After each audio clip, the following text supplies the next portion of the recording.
So hello and welcome. इस video में हम बात करेंगे जो ग्रेडियंट के साथ एक इनहेरेंट उसकी जो डेफिनेशन इस तरीके से दी जाती है इन कार्टेशियन सिस्टम। तो हम अभी पूरा डिस्कशन ही कार्टेशियन सिस्टम में करेंगे और कार्टेशियन सिस्टम में भी जो डेफिनेशन है उसकी ग्रेडियंट की, उस डेफिनेशन में जो फ्लो है उसको हम एक्सप्लोर करेंगे। ओके, तो लेट अस बिगिन। ग्रेडियंट की जो डेफिनेशन हम पढ़ते हैं वो पढ़ते हैं कि एक स्केलर फंक्शन अगर एफ है और उसका अगर हम ग्रेडियंट निकाल लें तो हम इस तरीके से उसको डिफाइन करते हैं। It should be partial derivative with respect to X, partial derivative with respect to Y and then partial derivative with respect to Z. So ये एक बहुत बेसिक डेफिनेशन हम जो पढ़ते हैं इसको के कैप लिख देते हैं। मैं ये क्लेम कर रहा हूँ कि ये डेफिनेशन ठीक नहीं है, ये डेफिनेशन प्रॉब्लमेटिक है और मैं अभी थोड़ी देर में इसी चीज़ को हम इस वीडियो में प्रूफ करेंगे कि ये डेफिनेशन प्रॉब्लमेटिक क्यों है, क्यों ये रॉन्ग रिजल्ट्स देती है। ओके, इन कार्टेशियन सिस्टम में ही, कर्विलीनियर में तो हमें पता ही है कि हम इस तरीके से डिफाइन नहीं कर सकते। फॉर एग्जांपल इन जनरल अगर हम इस तरीके से लिखना चाहें ग्रेडियंट को इन जनरल कि del F upon del X I, जहाँ पे एक्स आई जो है वो कोऑर्डिनेट्स है और हम उसके साथ एक वेक्टर बेसिस वेक्टर एसोसिएट करते हैं, अगर हम इस तरीके से लिखना चाहें तो ये डेफिनेशन तो वैसे भी प्रॉब्लमेटिक है। कर्विलीनियर में तो ये वैसे भी फिट नहीं बैठेगी बिकॉज जस्ट पोलर में अगर मैं डेमोन्स्ट्रेट करके बताऊं तो पोलर में आप इसको क्या ऐसे लिखेंगे, समथिंग लाइक आर कैप है ना, और यहाँ पे ई आई कैप लिख देते हैं क्योंकि जिस तरीके से हम नॉर्मली समझते हैं इसको, ई आई कैप और plus del F by del theta theta cap. क्या ये पोलर कोऑर्डिनेट में ग्रेडियंट होता है? नहीं, ये गलत है। ये यहाँ पे आप देखो तो यूनिटी मैच नहीं करता। ठीक है, तो ये तो पक्का पता चल रहा है कि कर्विलीनियर कोऑर्डिनेट सिस्टम्स में तो ये डेफिनेशन वैसे भी प्रॉब्लमेटिक है, लेकिन यहाँ पे हम एक्सप्लोर कर रहे हैं कि क्यों कार्टेशियन सिस्टम में ही ये डेफिनेशन प्रॉब्लमेटिक है और ये डेफिनेशन करेक्ट नहीं है। तो चलिए देखते हैं इसको कि ऐसा कैसे हो रहा है। तो सबसे पहले हम दो कार्टेशियन सिस्टम कंसिडर करेंगे। यहाँ पे दो तरीके के कार्टेशियन सिस्टम, और अगर आप कार्टेशियन नहीं बोलना चाहते तो if you too much Nazi for this definition, technical definition, तो हम अफाइन कोऑर्डिनेट्स बोल सकते हैं। तो दो अफाइन कोऑर्डिनेट सिस्टम्स हम ले रहे हैं, ठीक है, जिसमें पहला वाला कार्टेशियन है। तो इसमें अगर मैं ड्रॉ करूँ, ये अगर हमारा x है और ये हमारा y है, तो यहाँ पे हम जो कोऑर्डिनेट्स जिस तरीके से डिफाइन करते हैं कि ये मेरा x इज इक्वल टू 1, ये मेरा x is equal to 2 and so on. इसी तरीके से ये y is equal to 1, y is equal to 2। ये तो ये कोऑर्डिनेट सिस्टम हो गया मेरे पास, कार्टेशियन नॉर्मल कोऑर्डिनेट सिस्टम, जिसमें ये सिंगल ये जो एक यूनिट है यहाँ से x equal to 0 to 1 unit. Okay, अब मैं इसी कोऑर्डिनेट सिस्टम का एक स्केल्ड वर्जन बना रहा हूँ। कैसे? एक्स प्राइम और वाई प्राइम। सो इसको हम एस फ्रेम बोल देते हैं, इसको एस प्राइम फ्रेम बोल देते हैं। यहाँ पे ये एक्स प्राइम और वाई प्राइम होंगे, और ये एक्स प्राइम और वाई प्राइम कैसे हैं? ये स्केल्ड वर्जन है। स्केल्ड वर्जन का मतलब क्या हुआ कि जब मेरा X prime is equal to 1 है, इस लोकेशन पे एक्स एक्चुअली 2 है। सी किसी प्रकार से वाई प्राइम जब मेरा 1 है लेकिन वाई इज इक्वल टू 2 है, तो ये मैंने स्केल कर दिया है सिस्टम को। ओके, लेकिन स्टिल ये रेक्टेंगुलर ग्रिड ही है। ओके, किसी भी पॉइंट को आप देखेंगे तो ये ऑर्थोगोनल रेक्टेंगुलर ग्रिड ही बनाएगा, बस ये स्केलिंग कर दी है मैंने। ठीक है, ऐसा भी हम डिफाइन कर सकते हैं। तो अगर इस केस में हम देखें तो हम ये लिख सकते हैं कि मेरा जो एक्स प्राइम है वो बेसिकली क्या होगा, एक्स अपॉन 2 होगा। तो मैंने स्केलिंग 2 से की। आप कोई भी जनरल नंबर के भी लिख सकते हो, के से स्केलिंग कर दी है, बट यहाँ पे हम थोड़ा एक स्पेसिफिक चीज़ देख रहे हैं तो हम 2 बोल दे रहे हैं फॉर सिंप्लिसिटी। ओके, और y प्राइम जो है वो y अपॉन 2 है। तो इस लॉजिक से यहाँ पे ये स्केलिंग हो रही है। तो ये एक तरीके से आप कह सकते हो एस प्राइम और एस फ्रेम के बीच में ये ट्रांसफॉर्मेशन लॉज है। तो बहुत सिंपल ट्रांसफॉर्मेशन लॉज है, जस्ट स्केल्ड ट्रांसफॉर्मेशन लॉज है। ओके, अगर आप रोटेट करते हैं एस प्राइम को एस के रिस्पेक्ट में, तो एक्स प्राइम एक्स का भी फंक्शन होता है, वाई को भी फंक्शन होता है, बट यहाँ पे ऐसा नहीं है, बहुत सिंपल एक स्केल्ड वर्जन। और इसी तरीके से हम लोग आई प्राइम, यानी कि आई प्राइम क्या हुआ, आई प्राइम वो वेक्टर है जो ओरिजिन से X prime is equal to 1 unit को की तरफ जाता है। तो ये हो गया मेरा I prime vector, this vector I prime. May be I can, इसको मैं दूसरे कलर में डाल सकता हूँ। ओके, पूरी ग्रिड ही है वो भी, नो प्रॉब्लम। तो मैं आई प्राइम को ऐसे बनाना चाहता हूँ, ये मेरा आई प्राइम है, और जे प्राइम कैसा हो गया, लेट्स से यहाँ पे इसको हटा देते हैं, यहाँ पे है Y prime is equal to 1 और इसी पॉइंट पे वाई इज इक्वल टू लेकिन 2 है। ये जो वेक्टर है ये हो गया मेरा जे प्राइम वेक्टर। ओके, तो यहाँ से हम लिख सकते हैं कि I prime is equal to 2 times I cap और J prime is equal to 2 times J cap. तो ये जो ट्रांसफॉर्मेशन लॉज हैं कि ये हमारा कोऑर्डिनेट का ट्रांसफॉर्मेशन दिखा रहा है और ये जो हमारे बेसिस वेक्टर्स हैं उनका ट्रांसफॉर्मेशन शो कर रहा है। ओके, इन स्केल्ड वर्जन्स में। तो अब पहले तो हम grade of F, gradient of F in S frame लिखते हैं।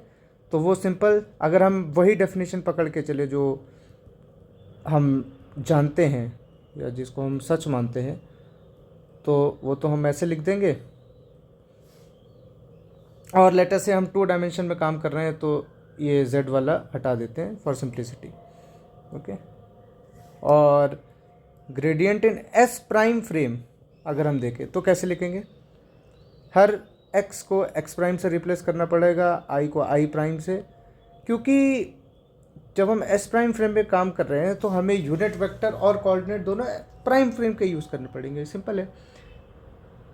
तो यहाँ से हम चेन रूल लगा सकते हैं पार्शियल डिफरेंशिएशन में कि हम इसको ऐसे लिखें, क्योंकि x प्राइम खुद x पे डिपेंड कर रहा है, तो हम ऐसे बोल सकते हैं कि इस तरीके से लिख सकते हैं, del F by del X and then multiplied by del X by del X prime and I prime plus del F by del Y into del Y by del Y prime into J prime.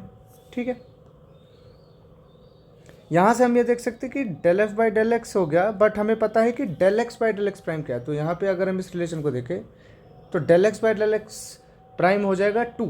Okay, तो 2 and I prime is also 2 times I, so again 2 I plus same यहाँ पे रहेगा del F by del Y and 2 and then again 2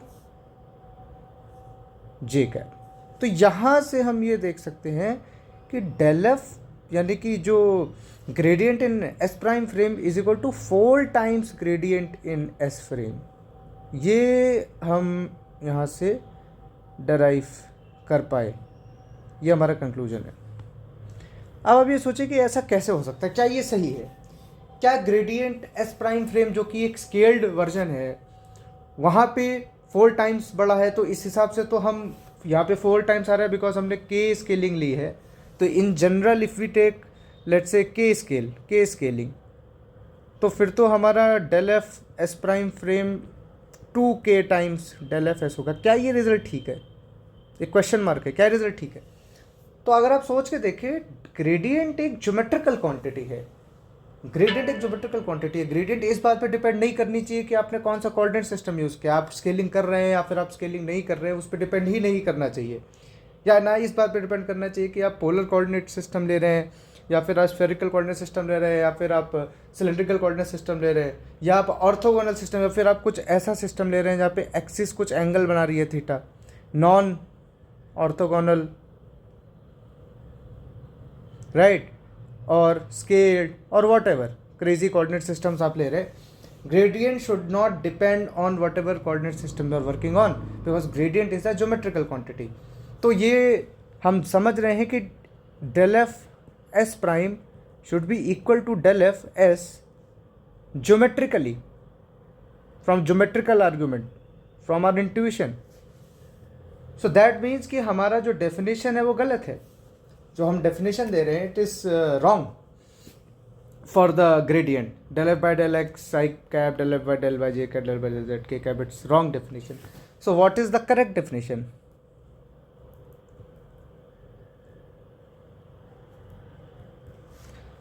सो ये जो एक simple case consider क्या है scaling का, इसमें हम एक करेक्ट डेफिनेशन दे सकते हैं, बट ये डेफिनेशन अगेन सिर्फ ऑर्थोगोनल सिस्टम्स के लिए करेक्ट है। तो इसका एक general procedure, so what I can write in answer is the answer must come from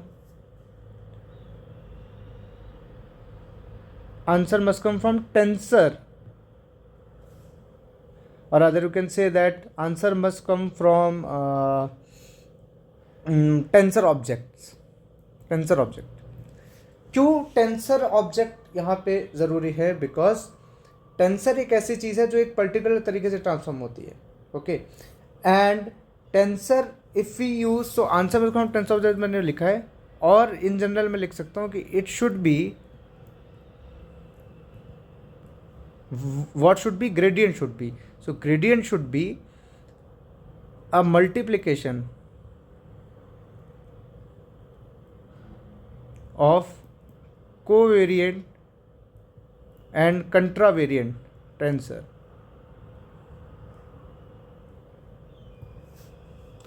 So maybe यहाँ पे जो मैंने लिखा है, it would make much sense to you. So let us leave this topic, like कि in general कैसे लिख सकते हैं, but let us be specific. How can we correct this definition of gradient in our specific case? So fixing the gradient for this case only, for scaling case only. तो हमको ये दिख रहा है कि हमारे पास when we try to write it in del f by del x prime and I prime plus del f by del y prime and j cap prime, so we see that यहाँ पे chain rule gives you a factor of 2 and I prime also gives you a factor of 2. So in order to be consistent with the unprimed frame, आपको ये जो 4 का factor है इसको nullify करना. How can you nullify it? So basically what you can do is you can just take the dot product between prime basis vectors, that's all. So what you can define in general, so in general how you can define is grad of f for any frame, I mean for any frame as in for orthogonal frame. So in general only for orthogonal frames. So only for orthogonal frames आप कैसे define कर सकते हैं, और orthogonal coordinate system whatever you want to call it, तो उसमें हम ऐसे डिफाइन कर सकते हैं कि 1 for example in Cartesian, just Cartesian if you want to write I prime, और rather not prime because prime we don't want to use. So first हमको एक बेसिस वेक्टर लेना पड़ेगा. For example E I dot E I, right, and then del f over del xi, something like that, and summation on I. So let me demonstrate it for this one Cartesian. So del f in S, जो S हमने consider किया था, उसमें हमारे पास e x is 1 I cap and e y was also 1 j cap. So anyways dot product 1 ही होगा. So in this case it would simply reduce to del f by del x I cap plus del f by del y j cap plus del y by del z k cap. Definition जो हम normally true समझते हैं, but ये सिर्फ true होता है एक Cartesian system के लिए जिसमें unit vectors, I mean basis vectors are unit vectors, that's all. But in S prime, if we again try to write in this form, this particular form, so what you can write is 1 upon I prime dot I prime del f by del x prime I prime plus 1 upon j prime dot j prime cap del f by del y prime and j prime cap. यहाँ पे now अगर हम transform करने की कोशिश करें तो यहाँ पे एक factor, if you want to again transform, so what we can see is 1 factor of 4 comes in the denominator, then del f by del x, and again 2 into 2 4 I cap, जैसा हमने पहले डेमोन्स्ट्रेट किया था. तो वापस हमें वो chain rule, and so 1 2 comes from the chain rule and another 2 comes from this I prime is equal to 2i. okay, del f by del y and again j cap into 4. So now you can see कि वो जो factor extra आ रहे थे वो nullify होके ultimately it reduces to this only, which is the same as in the S frame, S frame, which is the same as there in the S frame. Considering कि हम gradient की ये definition थे, if you consider this definition of gradient only then ये दोनों same आएंगे। और यहाँ पे मैंने टर्म गलत लिखता है because I am just considering to dimensions.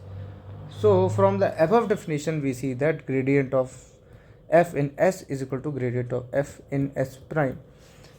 So what is the conclusion? Conclusion ये है कि जो नॉन जनरल डेफिनेशन जो हम जानते हैं gradient की, which definition? This definition at the top, this definition, oh yeah, this definition is incorrect.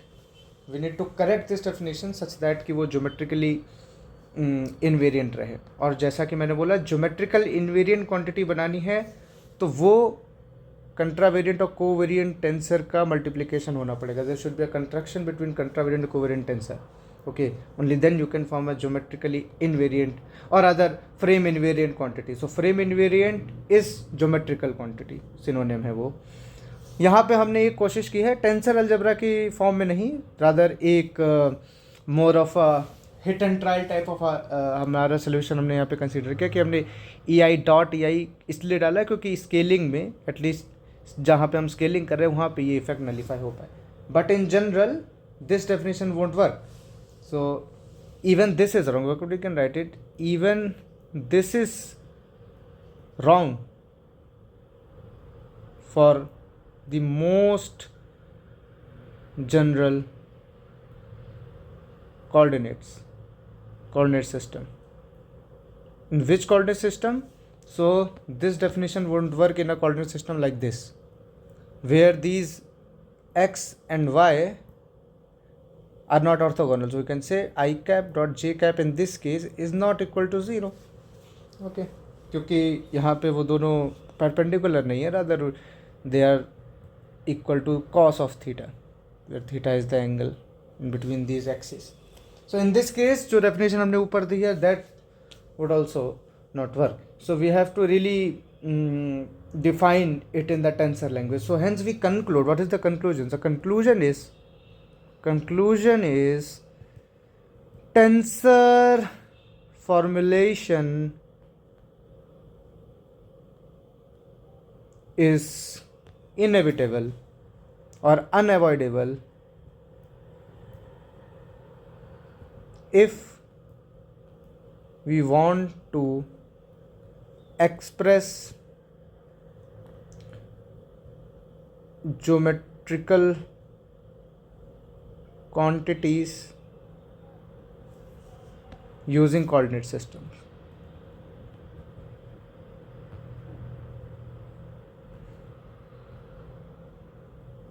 So if you want to express the geometrical quantity or other frame invariant quantities which do not depend on coordinate frames, then they have to be formed using tensor, okay. There is no other way, you cannot avoid this tensor language. So you have to use the language of tensors in order to formulate them. Hence the only way out is to use basically the tensors. So this is why learning tensor language is so important to define the mathematics of, or rather to define the geometry. And that's the one of the reasons, or rather the main reason, why general relativity is formulated in the language of tensors, because it is a geometrical theory. So geometry should not depend on your choice of coordinate system. And when you want to formulate such that you want to work with the, for example, you want to work with the coordinate system and you want to express a geometrical quantity, it has to come in the tensor language. And that's why general relativity is formulated in the tensor language, or any other theory which works in geometry. It has to be in the tensor language. It's unavoidable. That's why it's such an important branch of maths to study. Yeah, okay, bye.